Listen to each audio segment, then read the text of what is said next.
चलो, तो sales of goods act का चैप्टर 1 कॉन्ट्रैक्ट ऑफ सेल खत्म कर रहे हैं। अपन ने पढ़ लिया 1 जुलाई 1930 से आया। सेल के अंदर प्लेज मॉर्गेज नहीं आता, बार्टर नहीं आता। हाँ जी, सेल के लिए जरूरी है कि प्राइस कंसीडरेशन मॉनेटरी हो। प्राइस या मॉनेटरी कंसीडरेशन का सेक्शन कौन सा था? Section 2 clause 10।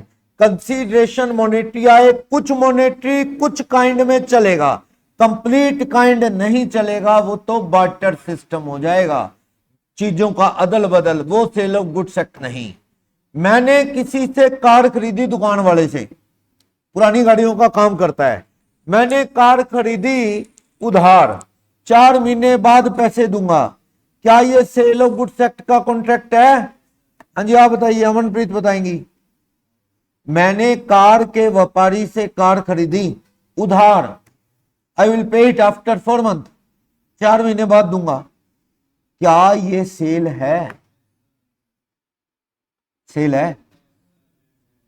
पेमेंट इमीडिएट आए या डेफर्ड आए कोई फर्क नहीं पड़ता, कंसीडरेशन तो मनी है ना, ये जरूरी है। एग्जिस्टिंग गुड्स का सेक्शन 6, स्पेसिफिक गुड्स का सेक्शन 2 क्लोज 14, फ्यूचर गुड्स का सेक्शन 2 क्लोज 6 और contingent goods section 6 sub section 2 पढ़ा। सेक्शन 7 अंकित, सेक्शन 7 गुड्स खराब होने का है।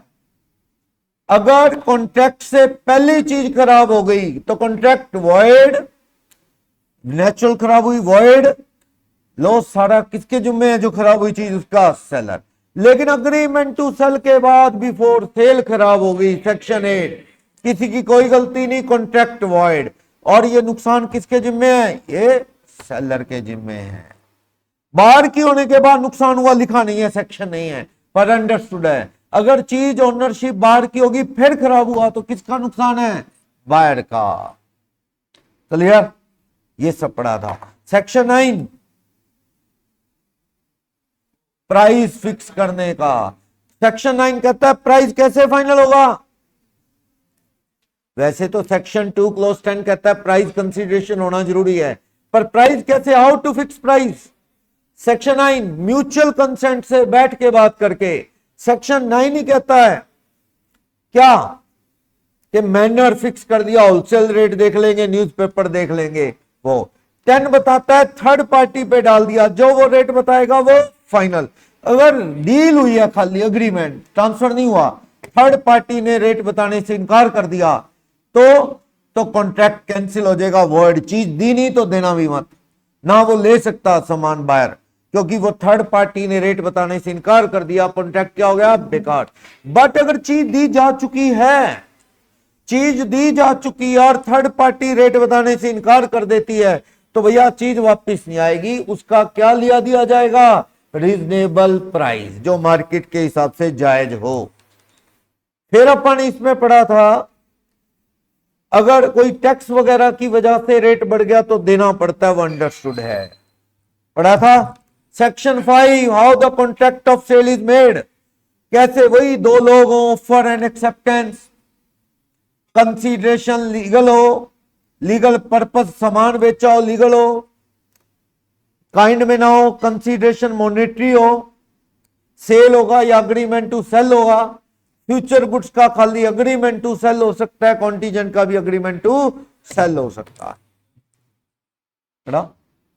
और ओनरशिप ट्रांसफर से मतलब मेरा जनरल प्रॉपर्टी ट्रांसफर से है, स्पेशल प्रॉपर्टी ट्रांसफर तो प्लेज में होती है, गिरवी रखना, और वो नहीं बात कर रहे हैं, जनरल प्रॉपर्टी ट्रांसफर से है।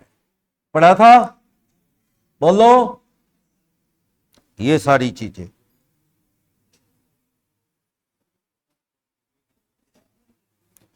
Contract of sale section 2 clause, section 4 clause 1, और सेल अग्रीमेंट टू सेल ये सेक्शन 4 क्लोज 3। तो कॉन्ट्रैक्ट ऑफ सेल में दोनों आते हैं, sale and agreement to sale आते हैं। बात की। हाँ जी, आप बताओ। डिलीवरी का सेक्शन, डिलीवरी 3 तरह की होती है वैसे डिलीवरी। Section 2 clause 2 delivery. आगे टाइप की बात करो, डिलीवरी किस लिए हो? ओनरशिप देने के लिए। तीन तरह की, एक्चुअल फिजिकली उठा के दे दो, कंस्ट्रक्टिव वहीं पड़े मालिक बदल के कोल्ड स्टोर वाला, सिंबॉलिक वेयर हाउस कीपर का सर्टिफिकेट, क्लॉक रूम की वार फिंगर का सर्टिफिकेट, रेलवे की रिसीट, मल्टी मॉडल ट्रांसपोर्ट की रिसीट, या शिपिंग बिल, डॉक वारंट, ये सब किसके एग्जांपल हैं? Document of title. जिसके पास है वही मालिक, किसी और को हैंडओवर कर दो मालिक कोई और बन जाएगा। बट शेयर सर्टिफिकेट, प्रॉपर्टी की रजिस्ट्रेशन कार्ड, व्हीकल का registration card, document showing title है, ना कि document of title. Document showing title किसी को देने से मालिक नहीं बदलेंगे। सेल और एग्रीमेंट टू सेल में डिफरेंस पढ़ लिया था, ठीक है। बाहर मैंने बताया था, मत याद करना चाहिए डेफिनेशन, सेक्शन 2 क्लॉज 1, सेलर की सेक्शन 2 क्लॉज 30 ना भी करना, कोई चक्कर नहीं है। सेक्शन 2 क्लॉज 8 किसका? Insolvent. Section 2 clause 9 mercantile agent, ये दोनों ना भी करेंगे। 28 to 9 सेक्शन याद, कोई खास बात नहीं है। चलो ये सारे पढ़ दिया अपने, कॉन्टीजेंट, स्पेसिफिक, गुड्स खराब होने को लेके, डिलीवरी को, डिलीवरी के type, section 2 clause 4 document of title meaning पढ़ लिया है, ठीक। कॉन्ट्रैक्ट ऑफ सेल हो गया है, प्राइस हो गया है, ठीक। और सेल और बेलमेंट में क्या फर्क है बता दिया। किसी को किराए पे चीज देना बेलमेंट है, किसी को यूज के लिए कोई चीज देना बेलमेंट है। बेली यानी जो ले गया सामान, उसकी ड्यूटी है संभाल के रखे चीज, पर्पज ओवर होने के बाद वापस कर दे। बेली ने लापरवाही से खराब कर दी, नुकसान किसका है? बेली का। कंपनसेट करेगा? यस करेगा। उसकी लापरवाही नहीं अप्रूव हो गया फिर भी चीज खराब होगी नेचुरल, तो बेली लायबल नहीं। इस पे कॉन्ट्रैक्ट एक्ट में चैप्टर है पूरा, कॉन्ट्रैक्ट एक्ट में बेलमेंट पे पूरा एक चैप्टर है, ठीक है। पढ़ेंगे आप वहां डिटेल में, ठीक है। तो जो चीज दी है यूज करके, सेल में तो बाहर ओनर बन जाता है, बेलमेंट में बेली ओनर नहीं बनता। सेल में चीज वापस नहीं आती, बाहर मालिक बन गया है। बेलमेंट में चीज वापस आएगी, चाहे यूज करने के लिए फ्री में ले गया या किराए पे ले गया, चीज वापस आएगी। बेलमेंट में बेली आगे बेच नहीं सकता नॉर्मली, सेल में बाहर बेच सकता है। सेल में खरीदने के बाद बाहर का रिस्क, बेली का कोई रिस्क नहीं होता। चीज किसकी है? मालिक की। रिस्क किसका रहेगा? बेली का। ऐसा ना। चलो लास्ट, हायर परचेज और सेल में क्या डिफरेंस है? सुना आपने हायर परचेज? किसी ने सुना हुआ है कि हायर परचेज क्या होता है? हायर परचेज सिस्टम, इसमें क्या होता है? Possession is transferred, possession is transferred, possession transfer होती है, possession is transferred immediately, possession immediately transfer होगी, बट पोजेशन इमीडिएटली ट्रांसफर होगी, but ownership will transfer on payment of last instalment, last instalment. यानी किश्तों में चीज बिकती है, on instalment goods is sold, सामान किश्तों पे बेचा जाता है। जैसे कार है, मान लो मैं कार लाया किश्तों पे, लाख लाख रुपए की किश्त है, 8 साल की किश्तें हैं या 6 साल की किश्तें हैं, लाख लाख की। कार तो मुझे पूरी मिल गई आज, पर मैं किश्तें धीरे धीरे भर रहा हूं, तो पोजेशन कब्जा पूरी चीज पे, यूज भी मैं पूरी चीज करूंगा, लेकिन किश्तें धीरे धीरे भरूंगा। कार की आरसी में लिखा होता है एजेंसी का नाम, फाइनेंसर का नाम, मेरे नाम कार नहीं चढ़ेगी। कब तक?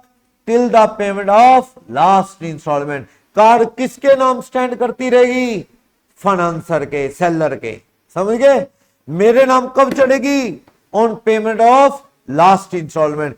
6 किश्तें, जैसी छठी किश्त भरी मैंने, चीज मेरे नाम आ जाएगी, तब मैं उसका मालिक बनूंगा 6 किश्तों के बाद। ये 6 फिक्स नहीं, ये आपस में अग्रीमेंट पे है। 6 साल, 8 साल, 7 साल, कितने साल की किश्तें हैं? मान लो 6 साल की किश्तें, जैसे ही मैंने 6th इंस्टॉलमेंट पे की, सारा क्लियर। अब मेरे नाम रजिस्ट्री होगी, ओनर अब मैं बनूंगा। टिल देन ओनर कौन है? एजेंसी वाले। तो नेचुरल सी बात है, जो ओनर है रिस्क भी किसका होता है? ओनर का। अगर वो चीज गुम हो जाए, चोरी हो जाए, नुकसान हो जाए, तो रिस्क किसका है?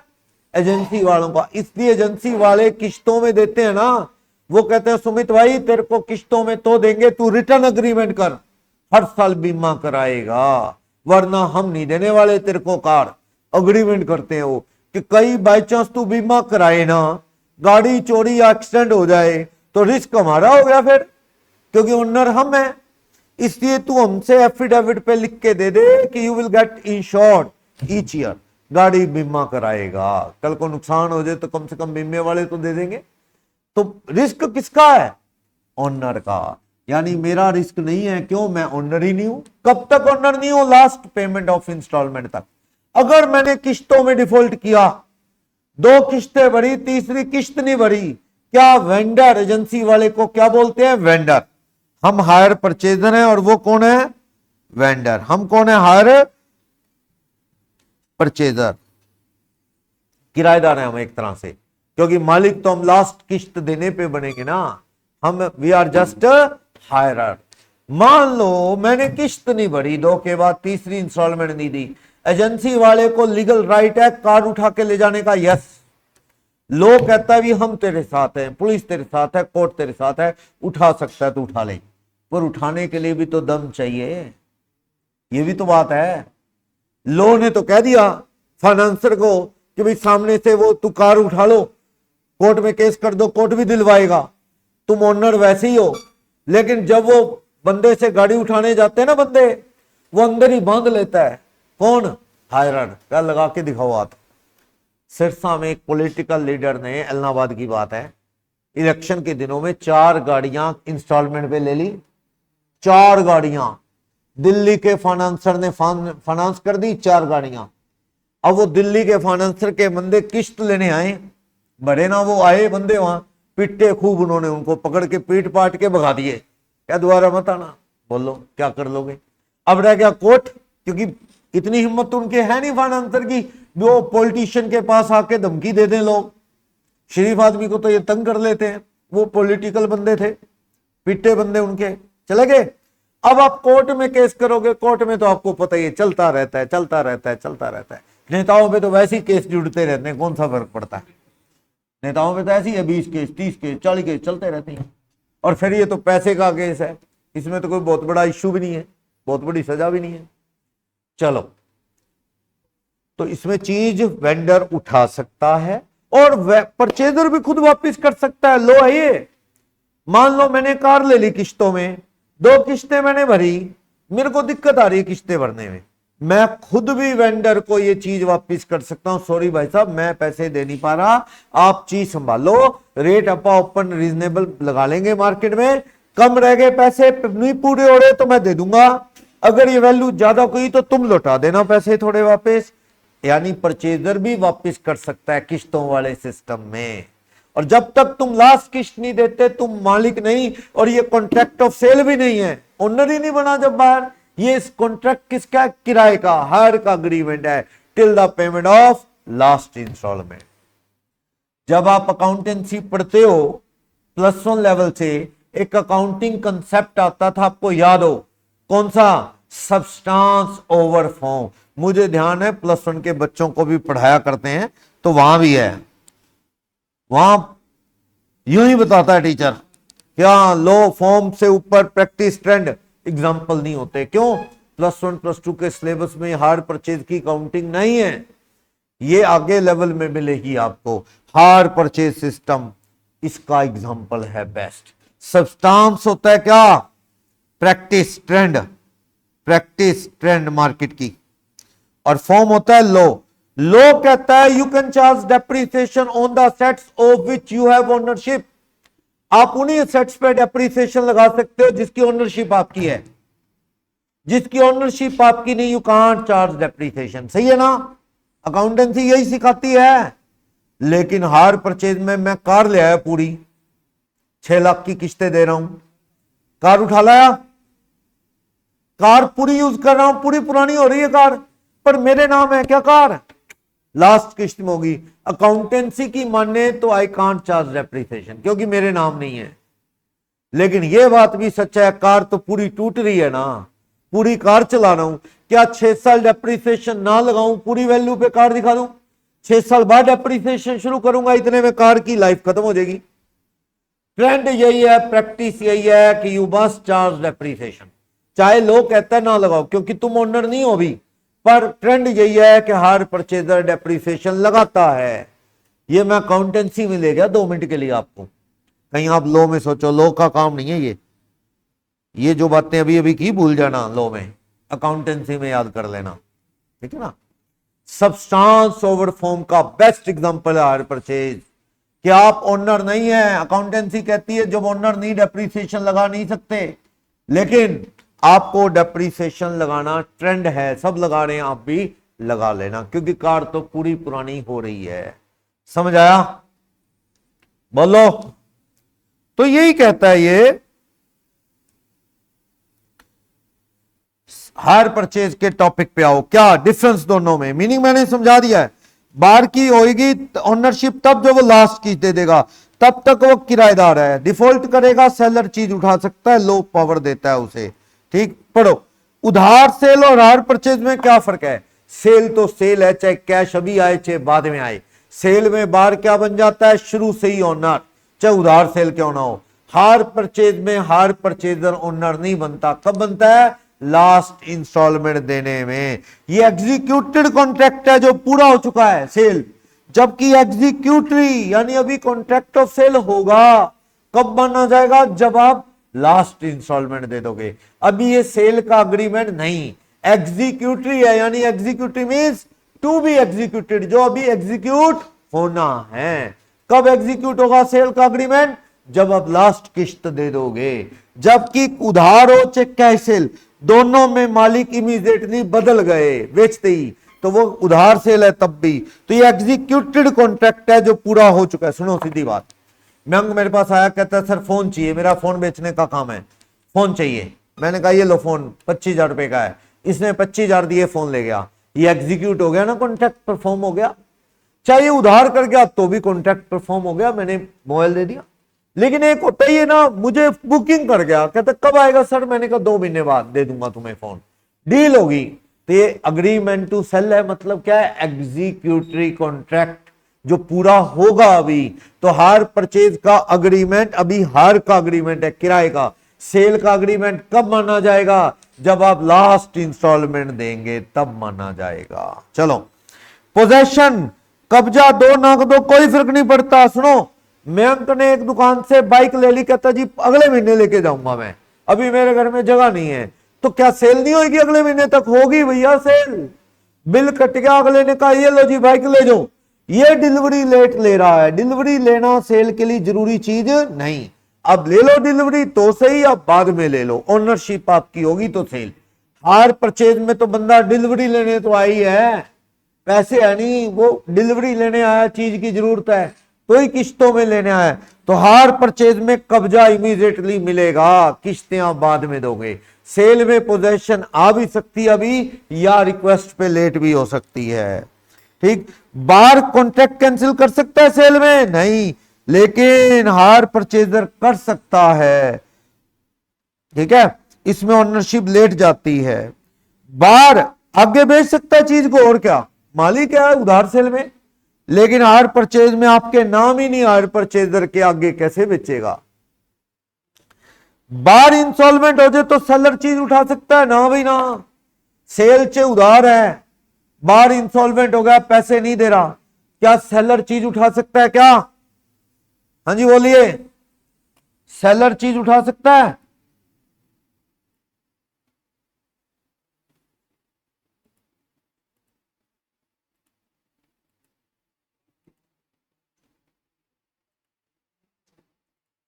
सेलर चीज नहीं उठा सकता।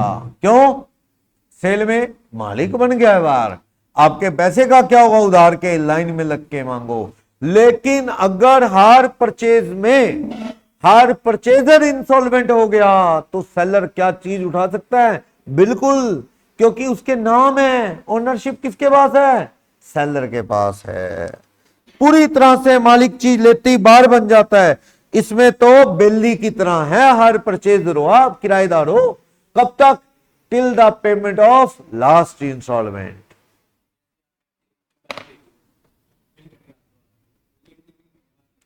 हाँ, ये कहता है जी मेरे घर में जगह नहीं, सॉरी सर मैं फिर उठा लूंगा। मैं आपको रियल अपना केस बता देता हूं। मैंने क्या कि एक कार ली, थोड़े टाइम पहले की बात है, लास्ट टाइम।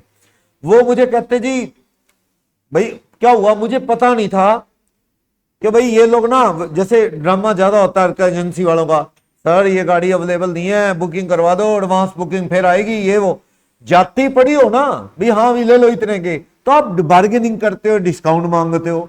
और वो जानबूझ के घटिया से घटिया भी कोई व्हीकल है ना, वो ड्रामा करते हैं जी ऑर्डर पे आएगा। मुझे कहते जी बुकिंग चलती है 2-2 महीने, ऑर्डर पे आएगी, ये वो। मैंने बुक करवा दी, 25,000 कितने पैसे उन्होंने लिए। मैंने कहा मुझे कोई जल्दी नहीं, 2 महीने में आएगी, ले लेंगे। फिर क्या हुआ, वो 20-25 दिन बाद ही फोन करने लगे, कहते जी गाड़ी रेडी है, ले जाओ। मैंने कहा तुमने तो 2 महीने कहा था। क्या नहीं, वो तो आइडिया होता है, जल्दी आने में क्या दिक्कत है, लोग तो कहते हैं। मैंने को क्या दिक्कत थी जल्दी में, वो गाड़ी जहां हम खड़ी करते हैं घर में, वो प्लॉट की एंट्री थोड़ी प्रॉब्लम वाली थी, उसमें गाड़ी नहीं जाती थी, फिर शेड वेड डालने टाइम लगेगा। फिर मैंने ये पार्किंग में शेड डालना था, पार्किंग में खड़ी है अंदर, तो यहाँ शेड डालना था, उसमें टाइम लगना था, टाइम था नहीं। तो मैं उनको कहूँ जी मुझे कोई जल्दी नहीं, आप ये गाड़ी किसी और को दे, अपने को तो शेड डालना है, दूसरी गाड़ी है अपनी, ये वाली जल्दी क्या है, कहीं जाना नहीं, कुछ नहीं, आराम से ले लेंगे। वो रोज फोन पे फोन, फोन पे फोन, फोन पे फोन, गाड़ी लो गाड़ी लो गाड़ी। उनको है भी गाड़ी यहाँ खड़ी है, कुछ हो जाए और हो जाए, दिक्कत हमारी है भी, ये ले यार अपना। फिर मैंने उनसे बात की भी गाड़ी चलो मेरे नाम ट्रांसफर कर दो, लेकिन आप एज इट इज अंदर अपने शेड में कहीं खड़ी कर लो, मैं लेके जाऊंगा, मुझे भी कहीं ढूंढनी पड़ेगी जगह, मेरी वो बन रहा है शेड। तो 20 दिन उनके पास, 15 दिन खड़ी रही, क्योंकि मेरे को दिक्कत थी उसे लाने में वहां से। तो ओनरशिप अपनी होगी, बिल कट गया, सब हो गया, अपना रिस्क है, वो गाड़ी कहीं और खड़ी है, ओनर तो अपा बन गए ना, ओनर। ये सेल है, सेल और क्या, बिल कट गया, सब हो गया, मैंने उसकी वहां से डिलीवरी नहीं ली, क्योंकि मेरी रिक्वेस्ट पे उन्होंने डिलीवरी वहां रोक ली। अगले कहते बाहर हो गया, बीमा कट गया, सब हो गया, पर उस गाड़ी रेडी है, पर आपके पास जगह नहीं है खड़ी करने की, इसलिए आप एक बार वहां से लेके नहीं आए। तो सेल में पोजेशन मिले ना मिले मैटर नहीं होता, लेकिन हायर परचेज में तो कंडीशन यही है, आपको जल्दी चाहिए, पैसे है नहीं, तो आप पोजेशन तो लेते ही हो। रिस्क किसका हायर परचेज में, किसका रिस्क, बाहर का नहीं, कब, लास्ट पेमेंट तक रिस्क किसका, सेलर का, क्योंकि मालिक वो है। तो दोनों में डिफरेंस पढ़ लोगे। सेल का अग्रीमेंट उधार भी हो तो सेल है, हायर परचेज सेल नहीं है, किराए का अग्रीमेंट है, till the payment of last instalment. ये सेल का अग्रीमेंट होएगा, अभी एग्जीक्यूटरी है, जबकि उधार सेल या कैश सेल दोनों एग्जीक्यूटेड कॉन्ट्रैक्ट हैं। बिकने के बाद चीज बाहर की होगी, चाहे उधार है, पैसे ना दे बाहर इंस्टॉलमेंट हो जाए, क्या मालिक वेंडर एजेंसी वाले कार उठा सकते हैं, सामान उठा सकते हैं, नहीं, चीज किसकी होगी है, बाहर की। उठा लाए तो केस बन जाएगा चोरी का, पैसे रहते हैं लाइन में लग जाओ, पैसे मांगो। लेकिन हायर परचेज में वेंडर चीज उठा सकता है किश्तों में डिफॉल्ट होने पे, क्योंकि चीज की ownership lies with vendor. Hire purchase में वेंडर बाहर आगे बेच सकता है, नहीं, उसके नाम ही नहीं है, बेचेगा कहां से, बिकेगी नहीं। जबकि उधार सेल भी हो चाहे कैश सेल हो, दोनों ही केस में बाहर ओनर है, वो आगे बेच सकता है, यस बेच सकता है। आगे रिस्क नुकसान का किसका है, सेल में बाहर का ओनर है।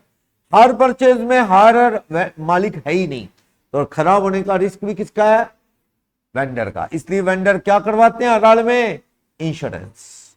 बोलोगे डाउट, बाहर भी खुद वापस कर सकता है सामान हायर परचेज में, सेल में नहीं, मालिक बन गया बाहर, वापस कैसे करेगा। वेंडर उठा सकता है किश्तों में डिफॉल्ट पे, उसमें नहीं उठा सकता, सेल में लाइन में लग के कोर्ट में मांग सकता है, ठीक।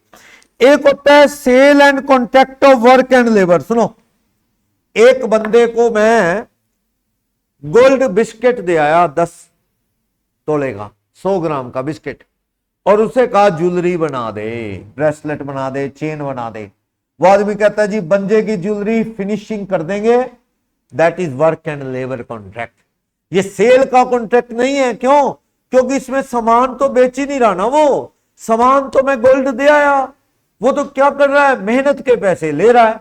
तो it's the contract of work या लेबर ओनली, ये सेल नहीं है। सेल कब होती, जब मैं उसे डिजाइन बताता, ज्वेलर को डिजाइन बताता ब्रेसलेट का, चेन का, अपना गोल्ड लगा के बना के देता, वो दैट इज सेल। मेरे पास लकड़ी पड़ी है, मिस्त्री को कहा तू इसकी कटिंग करके फेविकोल दे दूंगा, तुझे नेल दे दूंगा, सनमैका दे दूंगा, सब पड़ा है, तू इसके सामान बना दे हमारा। तो ये लेबर एंड वर्क कॉन्ट्रैक्ट है, इसमें सेल नहीं है कोई। लेकिन एक दुकान वाले को मैं कह के क्या है, ये बना दे भाई, लकड़ी तेरी, सामान तेरा, लेक्चर स्टैंड बना के दे दे, कहता 4,000 का बनेगा सर। मैंने कहा डन, 4,000 दे दूंगा। इट्स द सेल, क्योंकि सामान भी उसका, लेबर भी उसकी, तैयार करके सामान दे रहा है, दैट इज सेल। तो बता रहा है work and labour contract sale नहीं है, जिसमें सामान बेचा ही नहीं जा रहा, किसी के पैसे ले रहे हैं मेहनत के, लेकिन सामान प्लस मेहनत के ले रहे हैं, तो इट इज सेल। समझ गए? बोलो। घर में फंक्शन है, बंदा बुलाया, उसे क्रीम, दूध, ड्राई फ्रूट सब फ्लेवर वगैरह दे दिए कि तू मेहनत करके आइसक्रीम बना दे, बस पैसे ले ले, कहता 1,000 रुपए लूंगा, आइसक्रीम बना दूंगा।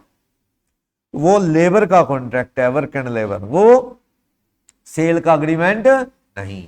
तो यहां पढ़ा नहीं जाना, सही है। Formation of contract of sale समझ आ गया। सेक्शन 4(1) अग्रीमेंट टू सेल और सेल सारे इसी सेक्शन में आते हैं। 4(3) में सेल के लिए 2 लोग हो, प्राइस हो, जर्नल प्रॉपर्टी ट्रांसफर हो, वैलिड कॉन्ट्रैक्ट वाली सारी चीजें हो, कि साउंड माइंड क्या बंदा हो, लीगल कंसीडरेशन हो, लीगल पर्पज हो, फ्री कंसेंट हो, धक्के से ना बनाया हो, डरा के ना बनाया हो। डॉक्यूमेंट ऑफ टाइटल क्या होते हैं, bill of lading, dock, warrant, wharfinger certificate, सब। प्राइस सेक्शन 9, सेक्शन 10 उसके थ्रू फाइनल होता है, ये सब पढ़ लिया था मैंने, एमसीक्यू है ये। थ्योरी क्वेश्चन है, बार का मीनिंग, डिलीवरी का मीनिंग, सेल का मीनिंग, बार्टर का मीनिंग बता दो, सेल अग्रीमेंट टू सेल में क्या डिफरेंस है बता दो, सेल और हायर परचेज में डिफरेंस, सेल और बेलमेंट में डिफरेंस, पढ़ लिए सारे। सेल होने के लिए क्या जरूरी चीजें हैं, 2 लोग हो, दोनों में अग्रीमेंट हो, पेमेंट अभी आए या लेट आए पर काइंड नहीं, कंसीडरेशन में प्राइस आए, ऑनरशिप कौन सी ट्रांसफर हो, जर्नल प्रॉपर्टी ट्रांसफर हो, जर्नल प्रॉपर्टी। एब्सोल्यूट या कॉन्टीजेंट, हाँ तो अभी ओनरशिप चली जाएगी या फ्यूचर में जाएगी कॉन्टीजेंट गुड्स में। चलो फ्यूचर गुड्स, स्पेसिफिक गुड्स का मीनिंग समझाना है, समझा दोगे। सेक्शन 2 क्लॉज 14 में स्पेसिफिक, फ्यूचर सेक्शन 2 क्लॉज 6 बता दोगे। Contract of sale how is made, section 5 पढ़ा ना, पूरी लिस्ट थी। ओके ये सारी चीजें पढ़ी, गुड्स खराब होने को लेके सेक्शन 7 और सेक्शन 8 पढ़ लिया वाने, ये तो थ्योरी है। एक आधा पढ़ना प्रैक्टिकल क्वेश्चन। 12 मिस्टर ए ने फ्रिज खरीदा रेफ्रिजरेटर बी से, कैसे खरीदा, हायर परचेज पे। कहता है मिस्टर ए ने, कब तक चल रहे हैं अग्रीमेंट, 22 तक, किस्तें कब तक चलेंगी, दिसंबर 22 तक। लेकिन मिस्टर ए ने यह फ्रिज 1 मई को सी को बेच दिया, पैसे लेके सी को बेच दिया, क्या सी वैलिड ओनर बन जाएगा। सी को कहो यार तू पागल है यार, तूने ऐसे खरीद लिया, ये तो खुद मालिक नहीं है, तूने फ्रिज खरीद लिया, तूने देखा नहीं, वो ओनर ही नहीं है, उसके नाम ही नहीं है बिल, क्योंकि ये चीज किश्तों पे है। एक खुद मालिक कब बनेगा, दिसंबर 22 में जब किश्तें पूरी होंगी, लिखा है क्वेश्चन में, दिसंबर 22 में अग्रीमेंट पूरा एक्सपायर होगा। लेकिन उससे पहले ये बेच सकता है क्या, आगे ना, मालिक ही नहीं है, उसने सी को बेच दी, क्या सी वैलिड ओनर मान लिया जाएगा, बिल्कुल नहीं। मेरे पास कार किश्तों में है, 6 साल किश्तें चल रही हैं, मैं कार बेच सकता हूं, सवाल ही नहीं उठता, मैं मालिक ही नहीं हूं, जब तक लास्ट इंस्टॉलमेंट ना दे दूं। तो आप ये सेल वैलिड मत मानो, हायर परचेज का क्वेश्चन है। आगे चलो। With a view to boost the sale, ABC limited ने नई मशीन बेची बी को ट्रायल बेसिस पे, कह दिया 3 दिन का टाइम है, ना पसंद आए तो वापस कर देना, ना परफॉर्म बढ़िया करे कि तू वापस कर सकता है। लेकिन ये मशीन डिस्ट्रॉय होगी, आग लग गई 3 दिन से पहले ही। ये ना सेल और रिटर्न बेसिस का टॉपिक आगे आएगा। गुड्स ट्रांसफर ऑन अप्रूवल और रिटर्न बेसिस, पसंद आए रख लो, नहीं तो वापस। ये कब सेल मानी जाएगी? जब बंदा कह दे पसंद है, या फिर वो जो टाइम अलाउड पूरा हो जाए तब सेल मानी जाएगी। उससे पहले तो बंदा वापस दे ही सकता है। मैं कोई मशीन लेके आया, सामने वाला कहता है सर 3 दिन का टाइम दिया आपको, 3 दिन में या तो फोन कर देना पसंद है तो फाइनल, या 3 दिन में वापस ना किया तो मैं मान लूंगा वापस होएगी नहीं। 3 दिन बाद कुछ भी हो जाए उस मशीन को नुकसान मेरा है। क्यों? क्योंकि वो चीज का ओनर मुझे मान लिया जाएगा, मैंने वापस नहीं की। पर अगर 3 दिन पहले कुछ हो जाए तो मालिक मैं हूं ही नहीं। अभी मैंने ना हाँ बोली पसंद है, और ना ही मैंने वो टाइम एक्सपायर होने दिया 3 दिन। उससे पहले नेचुरली आग उग लग गई तो नुकसान किसका है? सेलर का, क्योंकि ओनरशिप किसके पास है? सेलर के पास है। ठीक, तो 3 दिन का टाइम था, पसंद आए रख लो, नहीं तो वापिस। नेचुरली डिस्ट्रॉय होगी एक्सीडेंट से, आग से, तो ये नुकसान किसका है? सेलर का। बार अभी ओनर बना ही नहीं था। क्यों नहीं बना था? अभी बार ने इन्फॉर्म नहीं किया था, या बार ने समझ लो क्या 3 दिन एक्सपायर नहीं होने दिए थे, अभी चीज उससे पहले खराब होगी, तो नुकसान किसका है? सेलर का। ये आगे चैप्टर में दोबारा आ जाएगा, अगर नहीं समझ आया तो छोड़ दो। ठीक है, लॉस कौन उठाएगा? ये नुकसान सेलर, क्योंकि बार अभी मालिक बना नहीं था। ये आगे के चैप्टर का टॉपिक है, 3rd चैप्टर का, वहां आ जाएगा चैप्टर 3। Refer to chapter 3। बस है वैसे इतना ही। बंदे ने अभी एक्सेप्ट ही नहीं किया या टाइम ओवर ही नहीं हुआ तो वो ओनर बना ही नहीं। जब ओनर बना ही नहीं तो नुकसान किसका है? सेलर का। आगे चलो। ए ने टीवी की बात की, शॉपकीपर से 30,000 लूंगा, 20 कैश दूंगा और 20 बाकी क्या दूंगा? पुराना टीवी। अच्छा, नया टीवी लेके पुराना टीवी प्लस क्या देना है? कैश। तो क्या ये वैलिड कॉन्ट्रैक्ट ऑफ सेल है? यस, ये वैलिड कॉन्ट्रैक्ट ऑफ सेल है। क्यों? क्योंकि सेक्शन 2 क्लॉज 10 कहता है प्राइस कंसीडरेशन होना चाहिए। पार्टली भी चलेगा तो पार्टली है ना प्राइस कंसीडरेशन, कुछ भी गलत नहीं है, वैलिड सेल है। ठीक, next. Angel agree to sale Peter 2 Mercedes car, जिसका प्राइस डेविड फिक्स करेगा। डेविड कौन है? Third party. पीटर ने एक गाड़ी तो ले भी ली इमीडिएटली, डेविड रेट बताने से इनकार करता है। हाँ जी, पढ़ा था क्या? ये कल पढ़ा था। आप ना अभी अगले बैच में उधर बैठना, सारे आप चारों अलग अलग हो जाओ, चारों कॉर्नर पे बैठना अलग। आप बातें करते रहते हो, बार बार आपको रोकते रहते हैं।